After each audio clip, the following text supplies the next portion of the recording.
O Edu pede, faz um vídeo sobre a sua opinião em relação a Jesus. Um vídeo da minha opinião em relação a Jesus. Complicado isso, muita gente tem a sua opinião própria, mas a maioria tem a opinião que os líderes religiosos assim deva ser o correto. Vamos começar pelo porte físico de Jesus. Não é minha opinião, são pesquisas. Conta-se que se Jesus tivesse nascido no Brasil, ele teria mais aspecto de nordestino do que do sul do país. Um porte mais atlético, mais bonito. Mais bonito dentro dos conceitos que nós temos hoje. Por exemplo, os filmes que falam de Jesus, que retratam a história de sua passagem por este plano, mostram um homem de porte atlético, bonito, alto, olhos azuis, cabelos claros. Não tem nada a ver. Olhos claros, ou seja, estão colocando em Jesus o que eles acham bonito hoje. A beleza, ele era feio? Não é feio. Ele era bonito na época em que existiu, em que ele passou por aqui. Hoje aquela beleza já não é mais um modelo a ser seguido, já não é mais bonito. Quando eu estudava desenho artístico, existiam instruções de que na Europa se gostavam de mulheres rechonchudas. Na América se gostavam de mulheres mais esguias, de seios grandes, na época em que eu estudava. E aqui, como sempre, um traseiro bonito, arrebitado.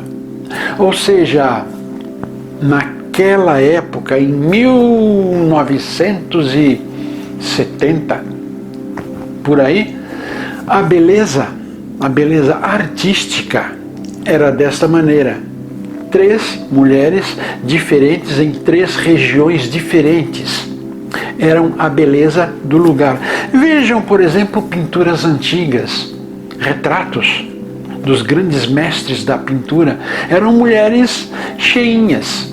Hoje, mulher cheinha não quer dizer beleza. Naquela época era beleza. Então, Jesus, nos filmes atuais, de algumas décadas, ele era um porte bonito para os dias atuais, mas não significa que ele era daquela maneira, aquele porte físico. Um outro detalhe, sempre assisti, eu acho que muitos de vocês assistem filmes de Jesus com um Jesus sério, não sorri nunca, não é leve, light, sempre pesado, seu comentário sempre pesaroso, sempre introspectivo. Ele falava muita sabedoria, dizia muita coisa maravilhosa, só que sua expressão era de introspecção, uma pessoa que demonstrava ser calada, me desagradava. Eu assisti, já comentei, aos meus 6, 7, 8, por aí, e era obrigado a ir com a minha nona. Eu e um primo meu, éramos obrigados a ir no cinema na Sexta-feira Santa, só na Sexta-feira Santa, para assistir um filme sobre Jesus. Paixão e Morte de Jesus Cristo. Deve estar em algum lugar na internet aí. Lá eles mostravam o filme todo, preto e branco, feito por padres. Só que o rosto do ator nunca era mostrado, sempre era coberto com algo de costas, alguém na frente. O rosto, todos os personagens se mostrava o rosto do ator, mas este personagem, Jesus nunca mostrava o rosto do ator o tempo todo, e era um filme tremendamente deprimente. Mel Gibson lançou um filme aí que eu não assisti, não pretendo assistir, porque uma foto ou outra que eu já vi do filme é um absurdo muito grande. Ele só mostrou, a impressão que eu tenho, ele valorizou demais o sangue que Jesus derramou, o sofrimento que ele passou. Valorizou demais isso, exagerou. Não vamos discutir se foi isso mesmo ou não, mas um exagero tão grande para dizer de alguém que veio aqui para fazer o bem, e nós temos que valorizar o que ele deixou de bom, e não o que fizeram com ele, ou nós, fizemos com ele. Assim, entendo assim. Agora, o que ele deixou, o que eu acho? É a opinião dele, o que ele pediu. O Edu pediu. Qual a minha opinião sobre Jesus? Alguém que não foi compreendido ainda. Não foi ouvido ainda. Ele falou há 2 milênios atrás, ele falou, e ainda não foi ouvido. O que quer dizer? Ele falou, deixou muitas mensagens. Para começar, ele disse aos seus apóstolos: a vocês, meus seguidores, direi a verdade, o preto no branco. Direi a verdade sobre os ensinamentos, sobre as coisas da vida. Agora, ao povo deixarei em parábolas, códigos. Ou seja, ele era de tal maneira sábio que sabia suas parábolas seriam suas palavras, parábolas não, suas palavras seriam modificadas ao prazer do poder, seriam modificadas. Então ele colocou tudo em parábolas, colocou tudo em códigos, código mesmo, colocou em código, e tudo isso chegou até hoje sem ser tocado, porque ninguém, ou melhor, aqueles que têm o poder, não conseguiram compreender o que queria dizer aquilo. Então mantiveram. Por que mantiveram?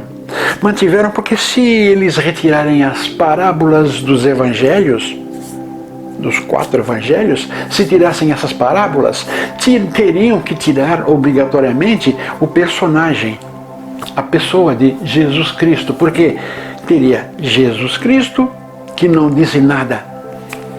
Então Jesus Cristo disse um monte de coisas que ninguém entende, então ninguém lê os evangelhos. Sim, lê, preto no branco, não entendem nada. É uma quantidade enorme de códigos, palavras sem sentido, situações que não encaixam. É código, situações que não encaixam. Então, leem por cima, mas não tentam traduzir. Então, não leem o que Jesus disse.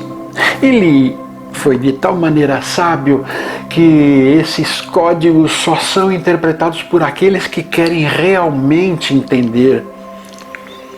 Pessoas que nasceram preparadas, todas as pessoas que vão decodificar as parábolas foram de certa maneira preparadas, ou vão se preparando, tentando ler uma passagem, tentando encontrar um significado para aquela palavra que não encaixa ali, quer dizer alguma coisa, mas não exatamente o que está ali.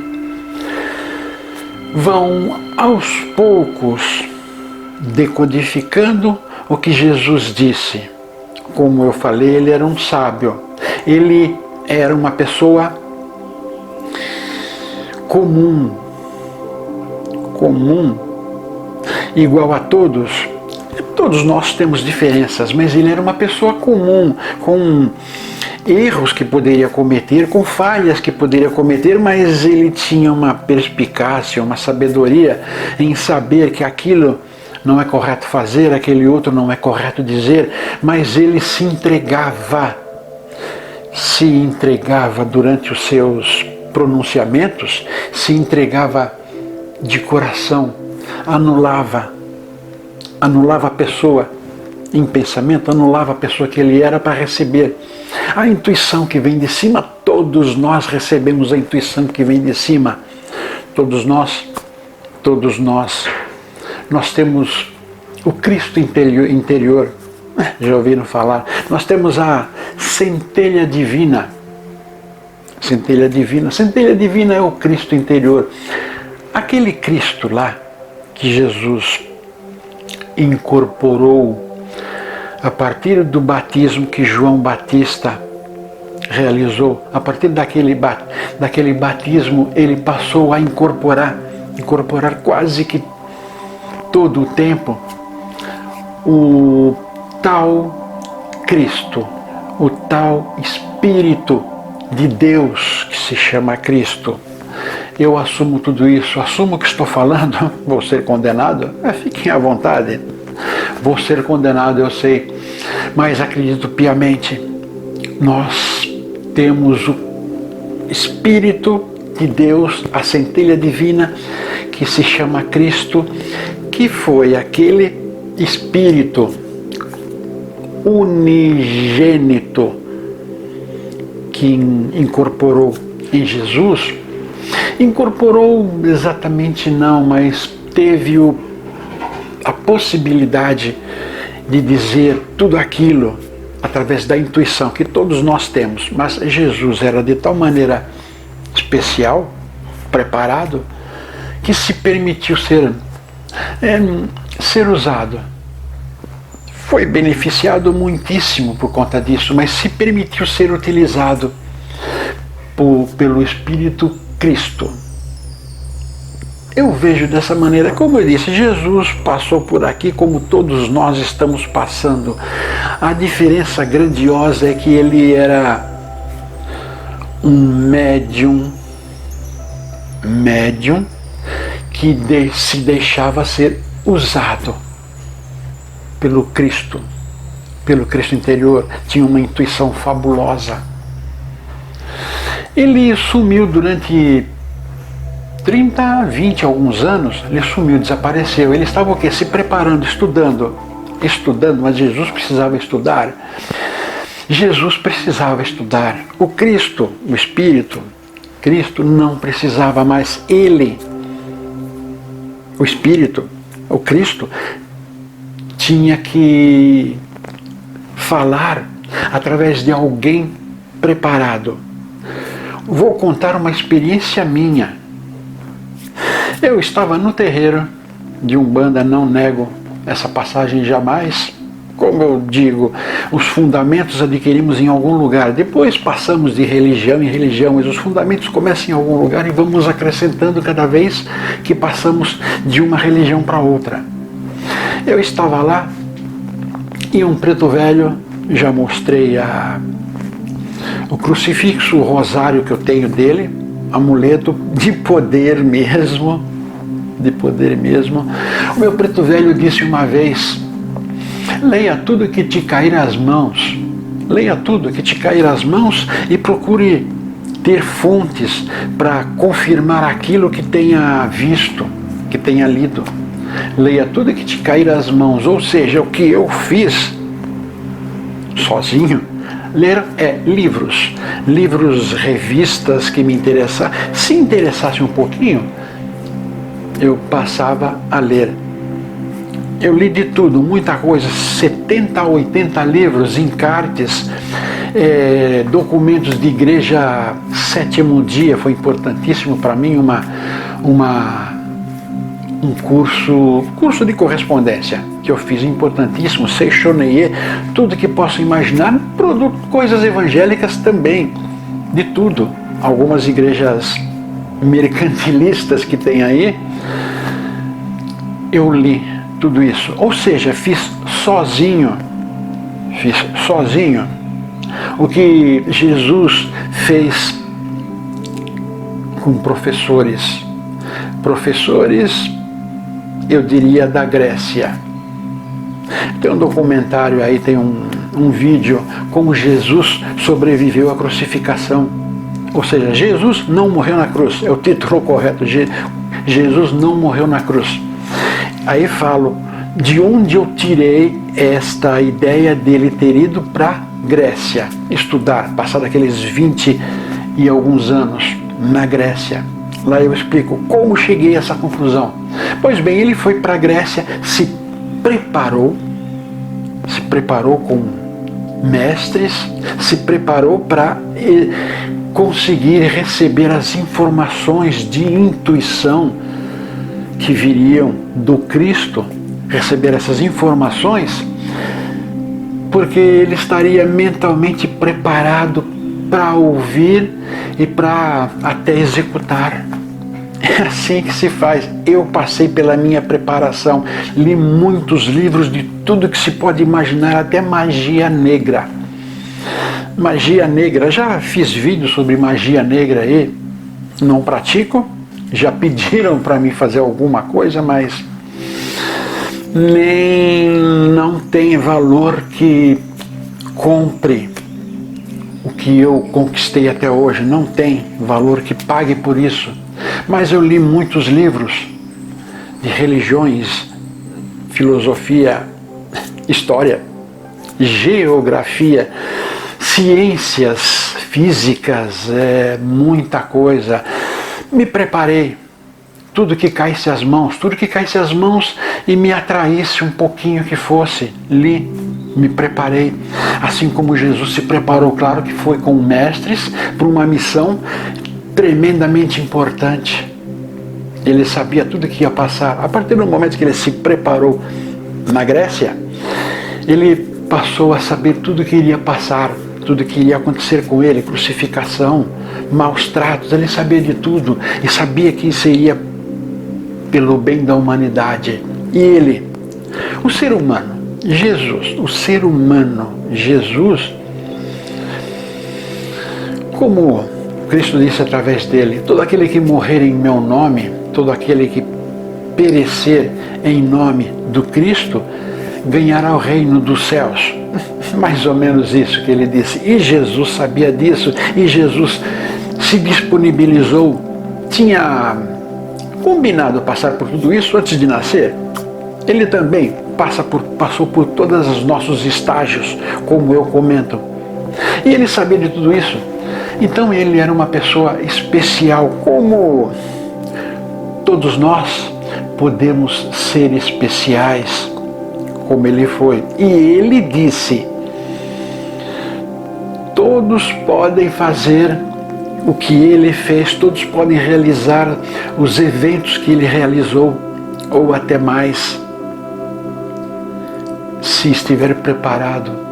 Ele disse, não exatamente essas palavras, mas ele disse isso, disse exatamente isso, ou seja, nós podemos ser iguais a ele, podemos nos aproximar dele, podemos ser vislumbrá-lo, saber do que ele soube. Todos nós podemos. Então eu vejo desta maneira Jesus. Perfeito a nossa maneira de entender, maravilhoso a nossa maneira de aceitar. E acredito que podemos desenvolver o trabalho que ele desenvolveu. Sim, só acreditar, só aceitar, só deixar que o nosso campo espiritual, nosso poder espiritual tome conta. Somos muito governados pela razão. Razão. É aqui que existe razão. 2 mais 2, sempre 2 mais 2. Absoluta certeza que é palpável.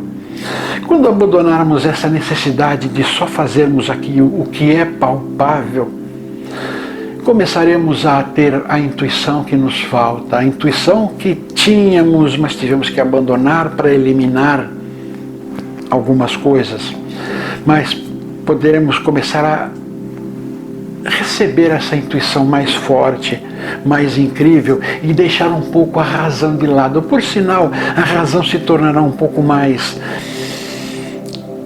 sábia, porque vamos ouvir uma intuição e vamos fortalecer a nossa razão com essa intuição. Uma dependência, não um fortalecimento da razão através de um plano espiritual, através da intuição. Vamos ter os porquês com mais assertividade, por causa de termos ouvido o nosso íntimo, a nossa razão, o nosso Cristo interior. 4 evangelhos os 4 evangelhos contam a mesma coisa de perspectivas diferentes. São 4 pessoas diferentes, 4 maneiras de ver, 4 maneiras de interpretar, mas as situações são as mesmas. Se juntarmos os 4 evangelhos num evangelho só, muita coisa descoberta. Eu escrevi um livro, fiz um estudo, ficou algo soberbo. Não criei nada. O livro tem a capa aí, vocês encontram um endereço. Vou colocar o link do endereço para adquirir esse livro. Muito interessante isso aí. Muito interessante. Muitas explicações que eu não criei, simplesmente interpretei. As próprias parábolas de Jesus eu interpretei. Não criei nenhuma parábola. Interpretei os códigos. Parábolas, códigos. Interpretei esses códigos.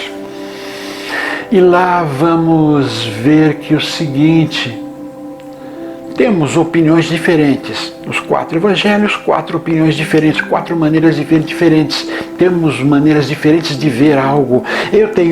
Estou expondo a minha maneira de ver Jesus.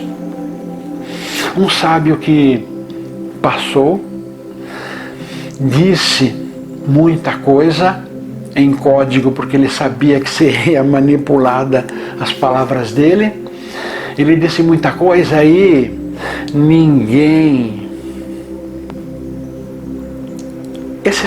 tem exceções, mas ninguém lê esses 4 evangelhos. Como eu disse, exceções, raríssimas exceções, tentam ler, não, decodificar esses evangelhos, porque vejam, peguem qualquer parábola, qualquer passagem das mensagens de Jesus, dos 4 evangelhos, e vejam bem, tentem interpretar. É um combinado de palavras, de histórias completamente absurdas. Parábolas são histórias absurdas. São histórias absurdas porque são parábolas, são códigos, não devem ser interpretadas por quem irá manipular, manusear, modificar, transformar, estragar, direcionar as pessoas para um caminho errado, porque as parábolas não vão direcionar pessoas, vão mostrar caminhos, muitos caminhos, para cada pessoa ir por um caminho diferente. Parábolas para serem interpretadas individualmente. Costumo dizer, se as parábolas forem interpretadas mesmo individualmente, as igrejas quebrarão, principalmente essas mais recentes, quebrarão, porque não conseguirão pegar os detalhes da parábola e explicar através dos conhecimentos que eles apregoam. Não tem como, não tem acessório suficiente para interpretar uma parábola.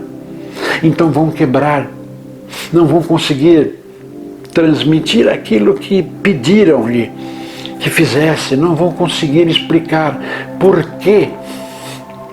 Por que 5 virgens se trancaram num ambiente fechado com um noivo para realizarem as bodas? O que significa isso? É bíblico, está lá, é uma parábola. Por que Jesus, que veio trazer amor a todos, disse: vim para colocar pai contra filho e colocar mãe contra filha? Alguém que veio aqui para declarar o amor de Deus, para distribuir o amor, amai-vos amar ao próximo, e fala um absurdo desses? Qual a explicação dele dizer? Está lá, procurem na Bíblia, eu não invento. Jesus disse isso: colocarei pai contra filho, colocarei mãe contra filha, vim para isso. Quer dizer, ele não veio para trazer amor, para ensinar a amar ao próximo, veio para trazer a desarmonia familiar? Como é que se explica isso? Ninguém tem. Essas igrejas não têm acessório filosófico dentro dos seus conceitos religiosos, dentro do conceito religioso que eles apregoam. Eles não têm acessório suficiente para explicar essas 2 parábolas. A primeira, me perdoem, 5 virgens esperando um noivo e se trancam para as bodas. Me perdoem, mas isso é argumento para filme pornográfico. É argumento para filme pornográfico, mas não é. É uma das mais importantes, mais sérias e maravilhosas parábolas que tem nos evangelhos. Tudo bem, um esclarecimento. O que significa isso? Vou deixar um link aí embaixo detalhando essa parábola das 10 virgens, detalhando o que significa isso, para não acharem que é argumento para um filme. Bom, Edu, você perguntou o que eu acho de Jesus. Eu acho ele simplesmente maravilhoso, simplesmente sensacional, sábio. Infelizmente não foi ouvido ainda. 2000 anos, um pouquinho mais, vamos chegar em 3000 anos? Será? Que infelicidade! Chegar em 2500 anos, 3000 anos, e vamos dizer, continuar a falar: Jesus é maravilhoso, Jesus é sensacional, é o nosso mestre, médico dos médicos, professor dos professores, milagroso, só amor. Mas agora vamos ler a Bíblia. E ninguém lê os evangelhos onde ele está presente, porque ele não estava presente no Velho Testamento, então ele não disse nada lá. Na hora de falar, vamos falar do Velho Testamento, e quer dizer, Jesus não disse nada de importante, porque se tivesse dito algo de importante, os líderes religiosos pegariam os evangelhos, 4 evangelhos, 4, não vou exagerar, cartas, Apocalipse, mas os 4 evangelhos, pegariam os 4 evangelhos e estudariam. Mas não, falam de Jesus, muitas coisas maravilhosas, concordo plenamente, mas não provam que ele era tudo isso, não provam através das palavras dele que Jesus era tudo isso. Edu, eu acho que já falei o que eu acredito que eu já tenha falado o que eu acho de Jesus. Alguém que passou e não foi entendido ainda. E eles querem que ele volte. Voltar para quê? Para falar tudo isso de novo? E ninguém entender? Ninguém entender porque ninguém quer entender. Ele vai voltar para quê? Não, eu tenho um vídeo aí que explica. Ele não vai voltar porque ele nunca foi. Jesus, o Cristo não vai voltar porque ele nunca foi. Mas ele voltaria, como as igrejas querem, para quê? Para desmentir tudo o que elas estão dizendo que é o que ele faria? Desmentir tudo? Um pouco de sensatez em relação a isso, um pouco de consciência, racionalidade. Vamos pensar um pouco por que falar tão bem de alguém, mas não explicar por que estamos falando tão bem dele. Não explicar. Por quê? Aqui em Alquimística eu falo muito do Novo Testamento. Muito do Novo Testamento, inclusive neste vídeo, tem um outro vídeo aí também, Eu Vi Jesus Cristo. Esse vídeo aí explica, foi uma divisão de águas, eu antes e depois deste acontecimento, não desse vídeo, do acontecimento que este vídeo relata. Acontecimento, a partir desse momento comecei a transitar por um caminho maravilhoso, que é a sabedoria de Jesus. Por sinal, Alquimística. Acho que eu não expliquei em nenhum vídeo ainda por que esse nome, Alquimística. No início, eu queria montar um blog. 3 blogs atrás, queria montar um blog. Que nome colocar? Vou misturar, vou juntar alquimia, que é modificar, com a mística. Alquimia do misticismo, algo deste tipo. E foi Alquimística. Passado um bom tempo, comecei a compreender, comecei a escrever, comecei a estudar, comecei a pesquisar e percebi, não é alquimia do místico isso aí não, é alquimia da filosofia crística, ou seja, a abreviatura, o nome abreviado Alquimística, surgiu antes do termo por extenso. Hoje, alquimística não quer dizer alquimia do misticismo, e sim alquimia, a sábia mistura da filosofia, da sabedoria sobre o cristicismo, sobre o cristianismo, sobre a cristificação, sobre a lucificação, ou seja, tudo que envolve evolução, tudo que envolve crescimento. Isto significa alquimística. E me orgulho muito disto.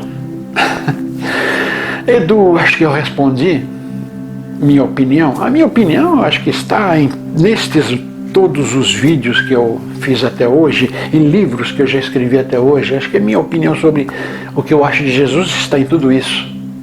Um cara que passou de altíssimo nível emocional, cultural, filosófico, e que não foi, infelizmente, não foi até hoje ouvido. Salve! Se você gostou desse vídeo, curta, compartilhe com os amigos, inscreva-se em nosso canal, aproveite e visite também o nosso blog Alquimística. O endereço está aí debaixo. Aproveite que já está aqui, assista mais alguns vídeos, algumas sugestões estão aí.